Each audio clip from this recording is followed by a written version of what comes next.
छात्रों, आज के अपने इस वीडियो में हम जिस टॉपिक पर चर्चा करने जा रहे हैं उस टॉपिक का नाम है factor affecting activity of enzyme, अर्थात एंजाइम की सक्रियता या क्रियाशीलता को प्रभावित करने वाले कारक।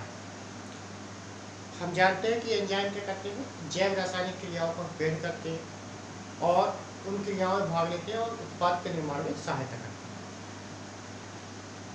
कुछ ऐसे कारक होते हैं जो जीवित कोशिकाओं या किसी माध्यम में एंजाइम की सक्रियता या क्रियाशीलता को प्रभावित करते हैं। प्रभाव से तात्पर्य या तो क्रिया को रोक देते हैं या क्रिया को धीमा कर देते हैं या क्रिया को तेज कर देते हैं। तो ऐसे कारकों के बारे में हम आज जानेंगे जो एंजाइम की क्रियाशीलता को प्रभावित करते हैं। ठीक, हमारे इस वीडियो का उद्देश्य एंजाइम की क्रियाशीलता को प्रभावित करने वाले कारकों के बारे में बतलाना है। उससे पहले एक छोटा सा रिक्वेस्ट है कि जो लोग चैनल पर नए हैं, पहली बार है, चैनल को सब्सक्राइब कर लें, साथ ही में ऑल बेल आइकन को प्रेस करें ताकि हमारे आने वाले वीडियो का नोटिफिकेशन आपको समय पूर्व प्राप्त होता रहे। साथ ही में वीडियो अगर पसंद आए तो लाइक और शेयर जरूर करें। ठीक, आइए देखें factor affecting activity of enzyme. Enzyme की क्रियाशीलता को प्रभावित करने वाले कारकों की बात करें तो जीवित कोशिका एवं किसी माध्यम में एंजाइम की क्रियाशीलता को प्रभावित करने वाले कारक जो है वो निम्न हो सकते हैं। आप बता सकते हैं जीवित कोशिका लिविंग सेल एवं किसी भी माध्यम में एंजाइम की क्रियाशीलता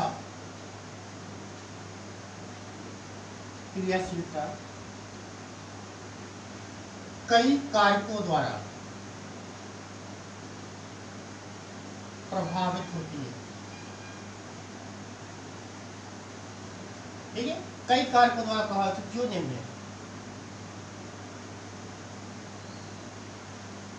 ठीक है, अनेक कारक ऐसे हैं जो एंजाइम की क्रियाशीलता को प्रभावित करते हैं, चाहे वो कोशिका के अंदर हो चाहे कोशिका के बाहर। सबसे पहला कारक इसमें क्या हो सकता है, आप मान सकते हैं तापमान, टेम्परेचर। क्या होता है तापमान?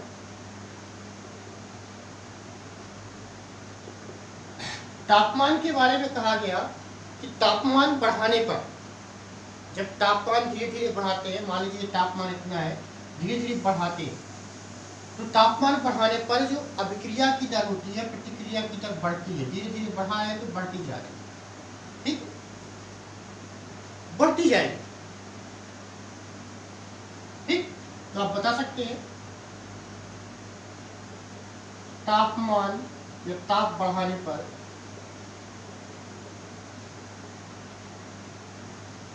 प्रतिक्रिया की दर बढ़ती है। ठीक है, अगर एंजाइम कहीं भी क्रियाशील है तो उस अभिक्रिया के दौरान यदि तापमान को बढ़ाया जाता है तो एंजाइम की सक्रियता बढ़ती जाती है। 10 डिग्री सेल्सियस पर अगर बात करते हैं तो 10 डिग्री सेल्सियस पर तापमान बढ़ाने पर प्रतिक्रिया की दर, मतलब जो क्रिया करने की दर है वो कैसी हो जाती है, दो गुनी हो जाती है, दो गुनी हो जाती है। कैसी हो जाती है? दो गुनी। अगर 10 डिग्री सेल्सियस तापमान, क्या आप सबसे पहले तो बताया कि तापमान बढ़ाने पर प्रतिक्रिया की दर बढ़ती है, लेकिन किस दर से बढ़ती है तो बताया गया कि 10 डिग्री सेल्सियस तापमान यदि आप बढ़ाते हो तो प्रतिक्रिया की दर जो आप अभी आधे की वो दोगुनी रेट से चलने लगती है। ठीक है, हो जाती है। इसलिए इसके लिए एक फॉर्मूला भी दिया गया। क्या दिया गया, ध्यान दें, Q10 बराबर Q10 वैल्यू का होल ट्वाइस, दुगना हो रहा है।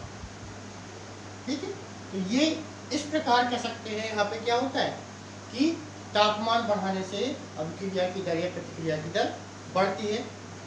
जो सभी प्रकार के एंजाइम होते हैं, अगर बात की जाए सभी एंजाइमों की बात की जाए तो सभी एंजाइम 60 से 70 डिग्री सेल्सियस तापमान पर क्या करते हैं, निष्क्रिय हो जाते हैं। सभी एंजाइम 60 से 70 डिग्री सेल्सियस तापमान पर निष्क्रिय हो जाते हैं। ये एक तथ्य है, लेकिन कुछ इसकी अपवाद है। जैसे थर्मस इक्वेटिकस, जिसका उपयोग किसमें करते हैं हम, जेनेटिक इंजीनियरिंग में करते हैं, अनुवांशिक अभियांत्रिकी में करते हैं, वह 72 से 90 डिग्री सेल्सियस पर कार्य करता है, मतलब इसके बाहर। ठीक है, इसलिए कुछ एंजाइम अपवाद स्वरूप है जो 60 से 70 डिग्री सेल्सियस के तापमान पर निष्क्रिय नहीं होते, मतलब ऐसे कारण। ठीक, दूसरा है आवश्यक हाइड्रोजन आयन की सांद्रता, मतलब किसी भी क्रिया के दौरान हाइड्रोजन आयन कितनी मात्रा में है, उसकी सांद्रता क्या है, उसके द्वारा भी क्या होता है, एंजाइम की सक्रियता प्रभावित होती है। तो आप बता सकते हैं हाइड्रोजन आयन की सांद्रता। अब हाइड्रोजन आयन की सांद्रता की बात करते हैं तो एक जो एंजाइम होता है एक निश्चित पीएच पर कार्य करता है। हाइड्रोजन आयन से तात्पर्य पीएच, अम्लीयता और क्षारीयता। ठीक है, तो सभी एंजाइम की बात करते हैं तो एंजाइम क्या है, एंजाइम एक निश्चित पीएच पर कार्य करते हैं, पीएच पर कार्य करते हैं। ये निर्धारित है, एंजाइम का एक निश्चित पीएच होता है, उसी पीएच पर वो कार्य करेगा। अगर पीएच को घटाते या बढ़ाते हैं तो एंजाइम की सक्रियता शिथिल हो जाती है। यदि पीएच को घटाते या बढ़ाते हैं तो सक्रियता शिथिल हो जाती है, शिथिल हो जाती है, मतलब जो उसकी क्रियाशीलता थी वो कम जाती है। ठीक है, तो हाइड्रोजन आयनों की सांद्रता के बारे में बताया कि एंजाइम एक निश्चित पीएच पर कार्य करता है, और अगर हम उस पीएच को घटाते या बढ़ाते दोनों स्थितियों में तो वो उसकी सक्रियता क्या हो जाती, घट जाती। जैसे कुछ एंजाइमों के बारे में बताया गया है, जो पेप्सिन नामक एंजाइम है, पेप्सिन ये जो दूध का पाचन करता है, तो इसका जो पीएच होता है ये क्या है, 1.5 से 2.0 होता है। इसी प्रकार दूसरा है, ये पेप्सिन का था। दूसरा आप बता सकते हैं ट्रिप्सिन, जो ट्रिप्सिन है, ट्रिप्सिन का जो पीएच होता है वो होता है सामान्य रूप से 8 से 11 होता है। और यदि हम अधिकांश एंजाइमों की बात करें तो अधिकांश एंजाइम, अधिकांश का पीएच जो होता है, अधिकांश एंजाइम का जो पीएच होता है वो 6 से 8 होता है, 6 से 8 तक होता है। ठीक है, तो एंजाइम जो होते हैं, एंजाइम की सक्रियता पीएच मान पर निर्भर करती है, अर्थात हाइड्रोजन आयन की सांद्रता पर निर्भर करती है। अगर हाइड्रोजन आयन की सांद्रता को घटाते या बढ़ाते हैं तो उसकी क्या सक्रियता शिथिल हो जाती है। तीसरा आप बता सकते हैं इसमें अभिकारक की सांद्रता, मतलब जो किसी भी रासायनिक क्रिया में भाग लेने वाले जो क्रिया कारक होते हैं, जो आपस में अभिक्रिया करते हैं, उनकी सांद्रता कितनी है, वह भी एंजाइम की सक्रियता को प्रभावित करता है। तो आप बता सकते हैं अभिकारकों की सांद्रता, अभिकारक कितने हैं, अभिकारक क्या है, तो आप बता सकते हैं कि अभिकारकों की सांद्रता, अभिकारकों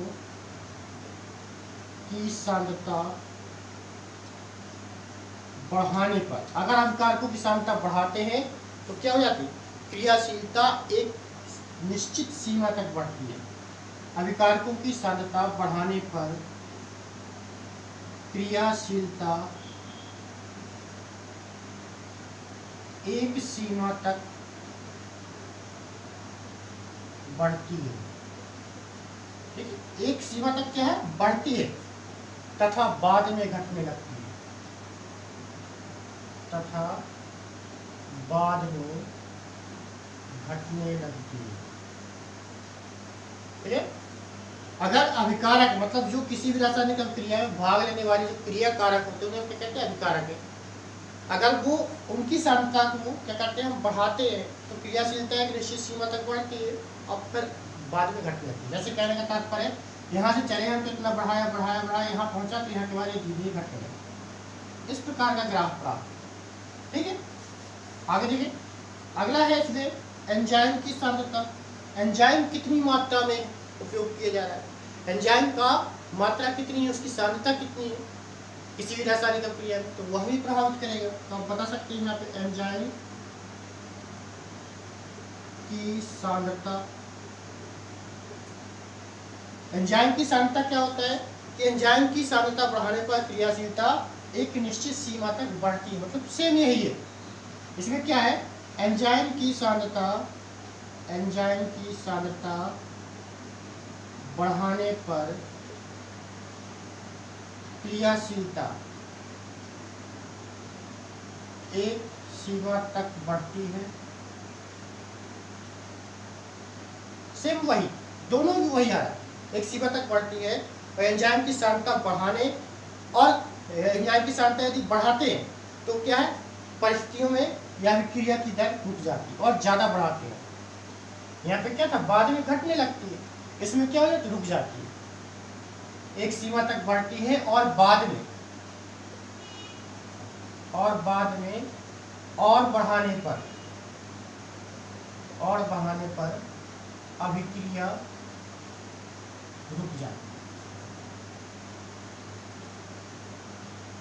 ठीक है, अगर हम धीरे धीरे और ज्यादा बढ़ाते जाएंगे तो कम नहीं होगी, अभिक्रिया रुक ही जाएगी। थोड़ा सा अंतर है इसमें अभिकारकों की सांद्रता और एंजाइम की सांद्रता। एंजाइम की सांद्रता में क्या होता है कि एंजाइम की सांद्रता यदि आप बढ़ाते चले जाते हैं तो अभिक्रिया की दर एक निश्चित सीमा तक बढ़ती है, उसके बाद अभिक्रिया रुक जाती है, आगे नहीं होती। लेकिन अभिकारकों की सांद्रता अगर बढ़ाते हैं तो अभिकारकों की सांद्रता बढ़ेगी, निश्चित सीमा तक बढ़ेगी, उसके बाद घटने लगेगी, अंतर होता है। इसके बाद उत्पाद की सांद्रता, उत्पादों की सांद्रता। अब मतलब किसी भी रासायनिक अभिक्रिया में जो बनने वाला उत्पाद है अगर उसकी मात्रा ज्यादा होगी तो भी प्रभावित होगा। तो आप बता सकते हैं कि लगातार अभिक्रिया होने के कारण जो बनने वाला उत्पाद है अगर उसकी मात्रा बढ़ जाती है तो उसकी बढ़ी हुई मात्रा एंजाइम की सक्रियता को रोक देती है। ये हम पहले ही पढ़ चुके हैं। तो आप बता सकते हैं लगातार अभिक्रिया होने के कारण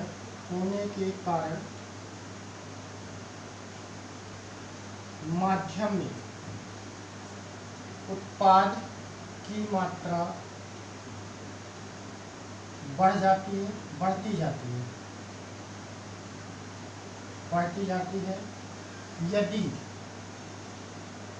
इसे न हटाया जाए तो यह एंजाइम की क्रियाशीलता को प्रभावित करता है।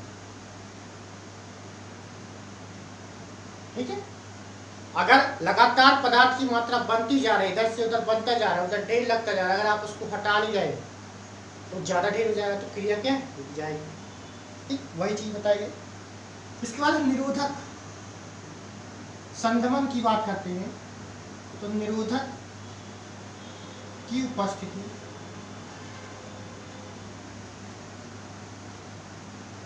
हमने अपने पिछले वीडियो में जाना था कि एंजाइम संदमन के बारे में, मतलब एंजाइम की क्रियाशीलता को रोकने वाले कारकों के बारे में। ठीक है, तो यहाँ पर वही है निरोधक की उपस्थिति। अगर किसी एंजाइम कोई भी एंजाइम क्रियाशील है, अगर उसको रोकने वाले निरोधक उपस्थित है उसकी अभिक्रिया के दौरान तो वह अभिक्रिया कम हो जाएगी। यही बताया गया इसमें कि निरोधक एवं विषैले पदार्थ, निरोधक एवं विषैले पदार्थ, ठीक है, पदार्थों की उपस्थिति से अभिक्रिया की दर प्रभावित होती है। अनेक तत्व अनेक तत्व भी हैं जो एंजाइम की क्रियाशीलता को प्रभावित करते हैं, जैसे chlorine, arsenic, iron, copper, mercury, silver. ये सब क्या है? ये एंजाइम निरोधक का कार्य करते हैं। आदि यूटीसी निरोधक है, निरोधक का कार्य करते हैं। ठीक है, मतलब निरोधकों की उपस्थिति भी एंजाइम की क्रियाशीलता को प्रभावित करते हैं। ये कुछ तत्व हो सकते हैं जैसे chlorine, arsenic, iron, copper, mercury और सिल्वर। ये ऐसे तत्व हैं जो एंजाइम की सक्रियता को प्रभावित करते हैं। 7वें नंबर पे आप बता सकते हैं प्रकाश, लाइट। लाइट भी क्या करता है? किसी भी एंजाइम की क्रियाशीलता को प्रभावित करते हैं। तो आप कह सकते हैं कि तेज सामान्य प्रकाश, तेज सामान्य प्रकाश एवं परावैगनी प्रकाश की उपस्थिति में, अगर तेज सामान्य प्रकाश है या परावैगनी प्रकाश है, तो उसकी उपस्थिति में एंजाइम की सक्रियता में एंजाइम की सक्रियता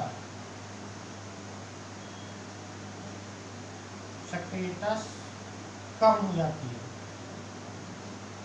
कम हो जाती है।